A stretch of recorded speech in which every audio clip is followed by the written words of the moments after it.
8th पे commission में NCJCM ने मिनिमम बेसिक सैलरी 18,000 से बढ़ाकर 69,000 रुपये करने की मांग की है।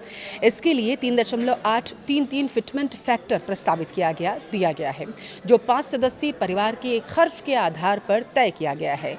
तो क्या मान लिया जाए कि अब कर्मचारियों की बल्ले बल्ले होने वाली है, उनके घर खुशखबरी आने वाली है? चलिए ज़रा इसे डिकोड करते हैं और आपको विस्तार से बताते हैं। नमस्कार, आपके साथ मैं पल्लवी रविंद्र सिंह। देखिए, national council of joint consultative machinery की ड्राफ्टिंग कमेटी ने 8th पे कमीशन को अपनी डिमांड्स का कॉमन मेमोरेंडम दिया। कमेटी की बड़ी मांग ये है कि 7th पे कमीशन में जो मिनिमम बेसिक पे जो था 18,000 रुपये, उसे बढ़ाकर 69,000 रुपये कर दिया जाए। यह तकरीबन 3.83 गुना बढ़ोतरी होगी। इसलिए कमेटी ने 3.833 का फिटमेट फैक्टर मांगा है। अब देखिए, फिटमेट फैक्टर मतलब सैलरी और पेंशन बढ़ाने का मल्टीप्लायर होता है। इसे अगर आप देखें तो देखिए, पहली नज़र में ये बहुत बड़ी बढ़ोतरी आपको लग रही होगी, क्योंकि बेसिक सैलरी लगभग 4 गुना करने की बात यहाँ पर की गई है। ड्राफ्टिंग कमेटी ने अपनी लॉजिक में 2 अहम फैक्टर बताए हैं। पहला, Indian council of medical research के अनुसार फिजिकली हार्डवर्क करने वाले व्यक्ति को हर महीने तकरीबन 3,490 किलो कैलोरी एनर्जी की ज़रूरत होती है, और इसी आधार पर 5 लोगों की फैमिली यूनिट के खाने पीने का खर्च कैलकुलेट किया गया था, ताकि एक औसत परिवार की बेसिक ज़रूरतें पूरी हो सके। इसी आधार पर इसे आगे रखा गया।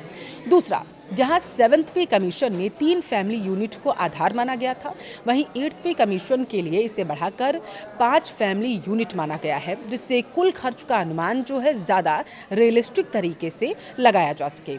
देखिए, NCJCM ने जनवरी 2026 के हिसाब से मिनिमम मंथली खर्च की लिस्ट कमेटी को दी है, जिसमें 2025 की एवरेज प्राइस को आधार बनाया गया है। इस लिस्ट में एक 5 यूनिट फैमिली के लिए महीने का खर्च अलग अलग ज़रूरतों को जोड़कर निकाला गया। सबसे पहले खाने पीने की चीज़ें जैसे राइस, दाल, वेजिटेबल्स की अगर बात करें, फ्रूट्स की बात करें, दूध की बात करें, ऑयल, मीट और एग्स पर लगभग माना यह गया है कि 24,444 रुपये का खर्च आता है, जो दूसरे फूड आइटम जोड़ने पर बढ़कर तकरीबन 26,887 रुपये हो जाता है, ये बताया गया है। और इसके बाद कपड़े हो गए, ड्रेसिंग हो गई, सिलाई यानी कि क्लॉथिंग से जुड़ी चीज़ें हो गई, टेलरिंग हो गई, ये सबका खर्च जोड़ने पर कुल रकम जो है वो लगभग 32,577 रुपये तक पहुंच जाती है, ये बताया गया है। और इसके आगे रहने के लिए मकान का खर्च यानी कि हाउस रेंट 7.5% जोड़ने पर यह राशि तकरीबन 35,020 रुपये के आसपास हो जाती है। फिर अब बिजली बिल भी देना होता है, पानी भी है, फ्यूल यानी कि इलेक्ट्रिसिटी भी है, वाटर फ्यूल के खर्च तकरीबन 20% शामिल करने पर कुल खर्च जो है ये 42,000 रुपये से ऊपर जाता हुआ दिख रहा है। अंत में अगर हम देखिए, स्किल डेवलपमेंट, सोशल नीड्स जैसे शादी, फेस्टिवल्स, एंटरटेनमेंट और टेक्नोलॉजी से जुड़े खर्च जोड़ने पर एक परिवार का कुल मंथली खर्च जो इसमें बताया गया है वो लगभग 78,947 रुपये।